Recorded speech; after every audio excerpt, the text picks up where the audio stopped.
সেটাকে বিসর্জন দিন। আমরা প্রত্যেকটা কথা, এভরি টক, এভরি ওয়াক, এভরি ওয়ার্ক, প্রত্যেকটা কথা, প্রত্যেকটা চলন এবং প্রত্যেকটা কাজ যেন তাকে গৌরবান্বিত করতে পারে। যেন আপনার ইগো কখনো সেটা বিঘ্ন স্বরূপ না হয়ে দাঁড়ায়। প্রভু যিশু বলছেন, তোমার হস্ত যদি বিঘ্ন হয়ে দাঁড়ায়, কেটে ফেলে দাও। তোমার শরীরের কোনো অংশ যদি বিঘ্ন স্বরূপ হয়ে দাঁড়ায়, কেটে ফেলে দাও। আজকে প্রভু যিশু বলছেন, তোমার ইগো কি তোমার কাছে আমাকে আসতে বাধা দিচ্ছে? তোমার ইগো কি আমার কাছে তোমাকে আসতে বাধা দিচ্ছে? তাহলে ইগোকে আমাকে বিসর্জন দিতে হবে। ঈশ্বর তিনি বলছেন, তোমার ইগোকে বিসর্জন দাও, সরল শিশুর মতো হও। এনিমি জানতো, দিয়াবল জানতো কিভাবে মানুষের মনের মধ্যে হাওয়া প্রবেশ করাতে হয়, ফুলিয়ে পাপিয়ে তুলতে হয়। একটা বেলুনকে আপনি খোলাচ্ছেন, বেলুনটা হাওয়া রয়েছে, বেলুনের ভেতরে কোনো শক্তি নেই, কিন্তু বেলুনটা ফুলিয়ে ফুলিয়ে ফুলিয়ে ফুলিয়ে ইয়াক বড় করেছে এবং সে ফাঁকা ইগো নিয়ে আওয়াজ করছে। বুঝতেই পারছেন যে একটা ছোট্ট চিমটি কেটে দিলে বা একটা ছোট্ট জিনিস ব্রেক বা কিছু একটা দিয়ে জাস্ট টোকা মারলে ফ্রাস করে ফেটে যাবে।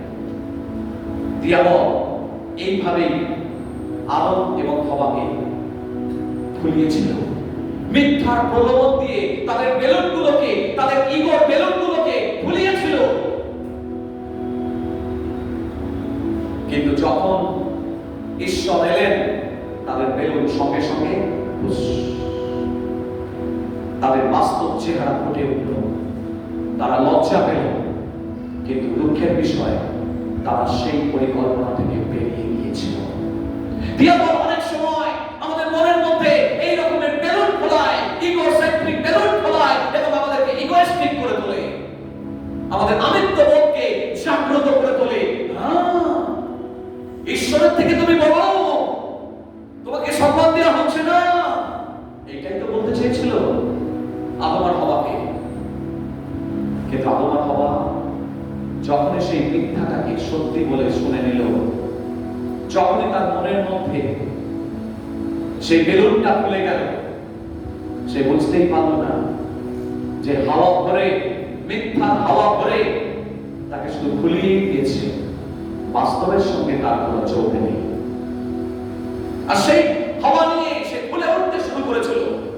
কিছুক্ষণ পরেই তার অরিজিনাল চেহারায় ফিরে এসে তাকে সেখান থেকে he was driven out of the garden of Eden. Garden of Eden was representing life in God. ঐশ্বরিক জীবনের প্রতীক ছিল এদন উদ্যান। সেই জীবনের প্রতীক থেকে তারা বেরিয়ে গিয়েছিল। আজকে প্রিয় ভাই বোন, যদি দিয়াবল আপনার মনের মধ্যে এইরকম আমিত্ববোধের বেলুন ফোলানোর চেষ্টা করছে, সাবধান, সাবধান, পাছে আমাদের অবস্থা সেই রকম না হয়। আমরা যেন ফলস ইমপ্রেশন নিয়ে ঘুরে না বেড়াই। কারণ দিয়াবল সবসময় আমাদেরকে চাতুরিতার সঙ্গে, সে আমাদেরকে মিথ্যা পথে, ইবলিশ চাতুরিতার সঙ্গে আমাদেরকে ভুল পথে পরিচালনা করে। Be careful. যখন আমরা তার জন্য জীবনযাপন করি, তার উদ্দেশ্যে জীবনযাপন করি, এই উদ্দেশ্যে জীবনযাপন করার মধ্য দিয়ে আপনি তাকে সন্তুষ্ট করতে পারেন। বলুন আমেন। যখন আপনি তার উদ্দেশ্যের মধ্যে ফিরে আসবেন, যখন আমরা তার উদ্দেশ্যের মধ্যে ফিরে আসবো, অটোমেটিক ঈশ্বর আপনার কাছে, আপনার মনোভাবে তিনি সন্তুষ্ট হবেন।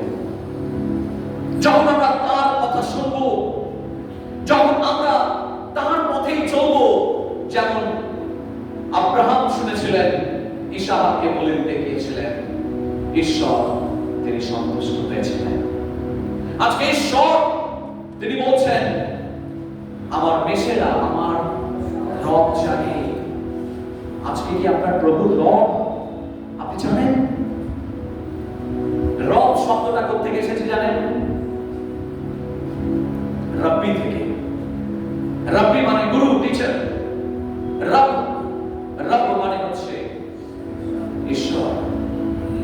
রব, আরবি শব্দ রব, ঈশ্বর।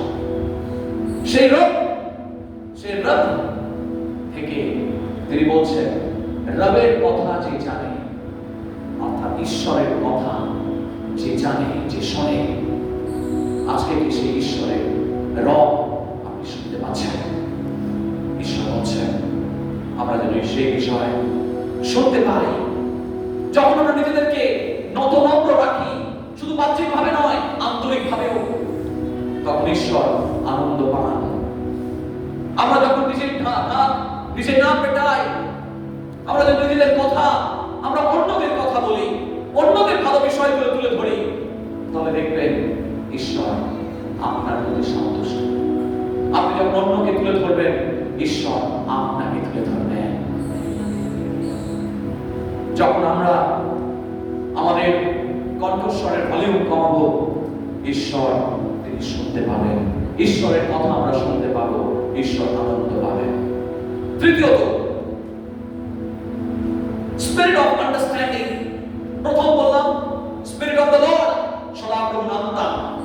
দ্বিতীয় বললাম স্পিরিট অফ উইজডম, প্রজ্ঞার আত্মা। তৃতীয় বলছি স্পিরিট অফ আন্ডারস্ট্যান্ডিং, অর্থাৎ উপলব্ধির আত্মা। Judgement to discern the will of God, অর্থাৎ ঈশ্বরের ইচ্ছাকে বুঝে নেওয়ার ক্ষমতা। কতজন আমরা ঈশ্বরের ইচ্ছাকে বুঝতে পারি? ঈশ্বরের আত্মা যখন আসেন, আমরা দাবি করছি আমরা ঈশ্বরের লোক, আমরা দাবি করছি যে আমরা ঈশ্বরের আত্মা আমাদের মধ্যে আছে, কিন্তু আমরা ঈশ্বরের ইচ্ছা কি বুঝতে পারি? ঈশ্বরের আত্মা যখন আসবেন, ঈশ্বরের ইচ্ছাকে তিনি বুঝতে সাহায্য করবেন। To be able to discern the will of God, you have to be born again. আপনাকে নতুন জন্ম লাভ করতে হবে। কতজন মনে করে আমি নতুন জন্ম পেয়েছি? Yes, নতুন জন্ম। You have to experience a U-turn in life. আপনাদেরকে U-turn অভিজ্ঞতা লাভ করতে হবে। আপনি এক পথে যাচ্ছিলেন, কিন্তু হঠাৎ আপনি ঘুরে গেলেন। আপনার জীবনে এবং আমার জীবনে এই U-turn এক্সপেরিয়েন্স না থাকলে ঈশ্বরের ইচ্ছাকে বোঝা যায় না। শুধুমাত্র বুদ্ধি দিয়ে ঈশ্বরের ইচ্ছা বোঝা যায় না, ডিগ্রি দিয়ে ঈশ্বরের ইচ্ছা বোঝা যায় না। ঈশ্বরের ইচ্ছা বুঝতে গেলে রোমীয় পুস্তক তার 1:1-2 পদে যেমন লেখা আছে, কি লেখা আছে? যে আমাদের মনের নূতনীকরণ হওয়া প্রয়োজন। তোমরা স্বরূপান্তরিত হও। আমাদের মনের মধ্যে যদি স্বরূপান্তর না ঘটে, যদি আমাদের হৃদয়ের মধ্যে স্বরূপান্তর না ঘটে, এখনো যদি আমরা সেই পুরনো পথে বারবার ফিরে যাই, একই ভুল যদি বারবার করে করি, যদি ইগো আমাদের মনের মধ্যে বারবার করে ফিরে আসে, তাহলে আপনি ঈশ্বরের ইচ্ছা কি তা বুঝতে পারবেন না। ঈশ্বরের ইচ্ছাকে বুঝতে গেলে ঈশ্বরের কাছাকাছি থাকতে হবে।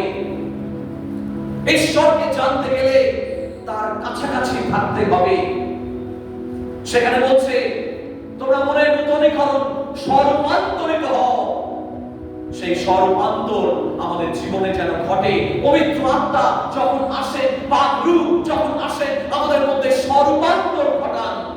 আমি বলেছিলাম এই উদাহরণটা, যে যখন একটি প্রজাপতি আমরা খুব ভালো লাগে, খুব সুন্দর লাগে, কিন্তু সেই প্রজাপতি কোথা থেকে বেরিয়ে আসে?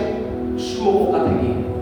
শুঁয়োপোকা দেখতে ভালো না, শুঁয়োপোকাকে আমরা নিয়ে আদর করি না, শুঁয়োপোকাকে নিয়ে আমরা বিছানার চাদরের তলায় ঘুমোই না, শুঁয়োপোকাকে নিয়ে আমরা গায়ের মধ্যে আনন্দ করি না। কারণ আমরা জানি শুঁয়োপোকা মোটেই কাম্য নয়। শুঁয়োপোকাকে আমরা পছন্দ করি না, কারণ চুলকায়। কিন্তু সেই শুঁয়োপোকা যখন বাটারফ্লাই হয়ে যায়, যখন প্রজাপতি হয়ে যায়,